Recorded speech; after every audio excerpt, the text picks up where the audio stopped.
जब बंगाल के अंदर अराजकता और बंगाल के अंदर बदहाली की स्थिति को हम सब देखते हैं तो पूरे देश को पीड़ा होती है।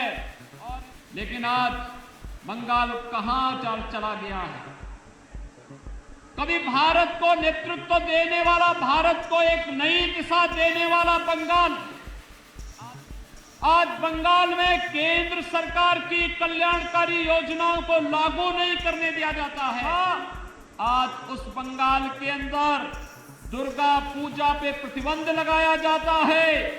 ईद में जबरदस्ती गौ हत्याएं प्रारंभ कराई जाती हैं और साथ साथ यहां पर तस्करी और गौ तस्करी के माध्यम से यहां की भावनाओं के साथ खिलवाड़ करने का कार्य किया जाता है। स्वाभाविक रूप से बंगाल भारत के सांस्कृतिक राष्ट्रवाद की धरती रही है, भारत के स्वाधीनता आंदोलन की क्रांति की धरती रही है। लेकिन आज जब बंगाल के अंदर अराजकता और बंगाल के अंदर बदहाली की स्थिति को हम सब देखते हैं तो पूरे देश को पीड़ा होती है। और इसीलिए भारतीय जनता पार्टी का राष्ट्रीय नेतृत्व और एक एक कार्यकर्ता प्रत्येक बंगाली भाई और बहनों के साथ जुड़ने के लिए आया है कि हमें एक बार फिर से बंगाल की पहचान को पुनर्स्थापित करके बंगाल के माध्यम से एक नए परिवर्तन को आगे बढ़ाना है।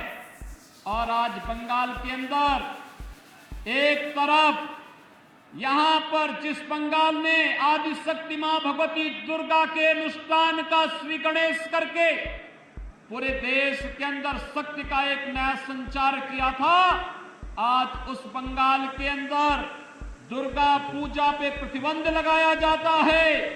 ईद में जबरदस्ती गौ हत्याएं प्रारंभ कराई जाती हैं और साथ साथ यहां पर तस्करी और गौ तस्करी के माध्यम से यहां की भावनाओं के साथ खिलवाड़ करने का कार्य किया जाता है।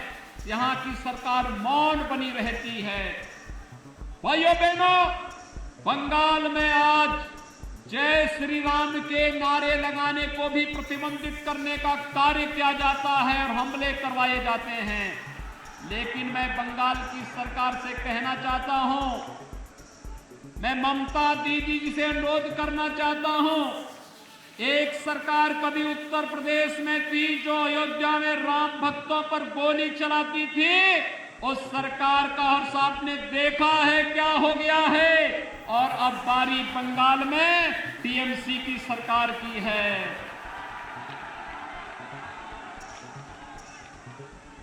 जो भी राम का द्रोही है, याद रखना, मालदा की धरती से ही मैं इस बात को कह रहा हूं, होली आने वाला है अभी कुछ ही दिनों के बाद, और कभी उस कालखंड में भी कुछ लोगों ने भगवान विष्णु और राम का नाम लेने को प्रतिबंधित किया था। होली के अवसर पर हम लोग क्या कहते हैं उसको। और मित्रों, आज बंगाल के अंदर एक बार फिर से जय श्री राम के नारे को प्रतिबंधित करने का कार्य किया जा रहा है। लेकिन याद रखना, भारत की जनता राम के बगैर कोई काम नहीं करती है। जब आपस में मिलती है तो राम राम कहती है, घर में कोई काम होता है तो राम नाम का जप करती है, और जब किसी परिजन की अंतिम यात्रा भी निकालती है तो फिर राम नाम सत्य है के साथ ही उस यात्रा को भी आगे बढ़ाने का कार्य करती है। राम के बगैर भारत का कोई काम ही नहीं, और जो रामद्रोही हैं उनके अभी भारत में कोई काम नहीं, बंगाल में कोई काम नहीं। ये संकल्प हम सबको लेकर के चलना है। जय जय श्री राम, जय जय श्री राम।